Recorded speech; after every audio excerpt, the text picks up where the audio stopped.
Natatawa ako. Ini-imagine nyo ng bababae ako. Sorry. Natatawa ako. Is it funny?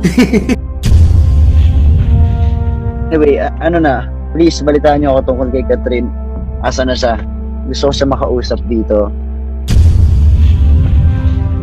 Alam ko po marami sa inyo may alam na matagal ko po piniling manahimik. Nag-trending ngayon ang isang Facebook Live ni Daniel Padilla at lasing pa ito, at palaging bukang bibig niya ay si Catherine Bernardo. Tara, alamin natin ang buong detalye. Panoorin ang buong video. Kumusta mga idol? Mayroon naman tayong bagong chika sa inyo. Bago yan, welcome sa channel ni Mr. JV. Sa isang Facebook Live, kasama ni Daniel Padilla ay sina Patrick Suji at Khalil Ramos. At tila ba may mga isyu na dapat nilang pag-usapan.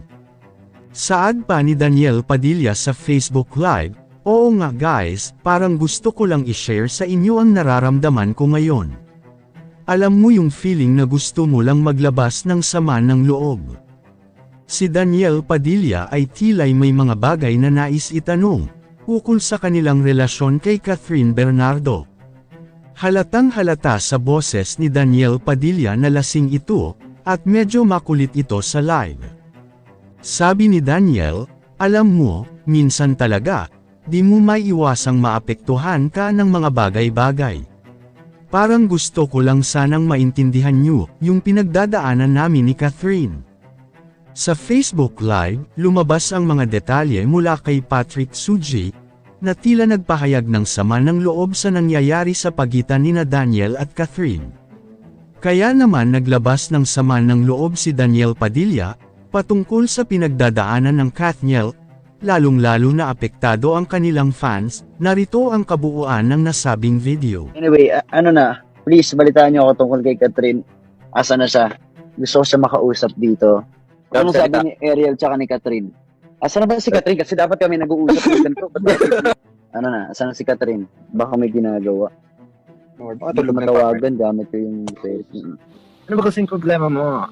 Pero alam mo kung ano pare, alam mo yun? Sila Jai. Radio for, ano na yun eh, nostalgic na rin yun pare. Pilipinas pare, God bless Pilipinas. Oh, God bless our country. Oh my God, Namatay ko bro, pare. Meron Oh po my tayong God. technical difficulties. What's happening? Ako, may nangyari. Kailangan mo ko ito yung bukid kong pinto. Hindi namin kita bro. Namatay yung ilaw. Ayan, oh. Alright, ang ba, baby. Ayos na. Konting ano lang. Alam ko po marami sa inyo may alam na matagal ko po piniling manahimik. Hindi naging maganda yung nangyari. Naging dramatic po yung experience ko noon. Kagaya po ng nararanasan ngayon ng ibang mga artista na nagsalita. Ang daming sinabi, hindi lang sa akin, pero pati pamilya ko. Kaya sinabi ko po nun sa sarili ko na yun na yung huling beses na magsasalita ako sa ganong usapin kasi ayoko na maulit yun. Pakiramdam ko, kahit wala man kasiguraduhan na marinig to, at least may ginawa ako. Kaya nakakalungkot man isipin, totoo yung sinabi nila na ang choice hindi para sa lahat. Hindi lahat kasing swerte natin, nakakalungkot yun. Sana magamit natin yung boses natin para mapahayag ng responsable kung ano yung mga saloobin natin. Kayo mga idol, ano ang masasabi nyo sa chika topic natin ngayon? At syempre bago tayo magtapos sa ating video, ay inaanyayahan ko kayo na mag-like sa ating Facebook at mag-subscribe na rin sa YouTube, dahil malaking tulong na ito sa pag-grow ng aking channel, upang mas lalo pa ako na magsipag sa pag-upload ng mga videos na kagaya nito. Hindi naman ako nagmamakaawa sa inyo mga idol, pero sana maawa na kayo. Hanggang dito na lang ang ating video, maraming salamat sa inyong pagtambay, bye-bye!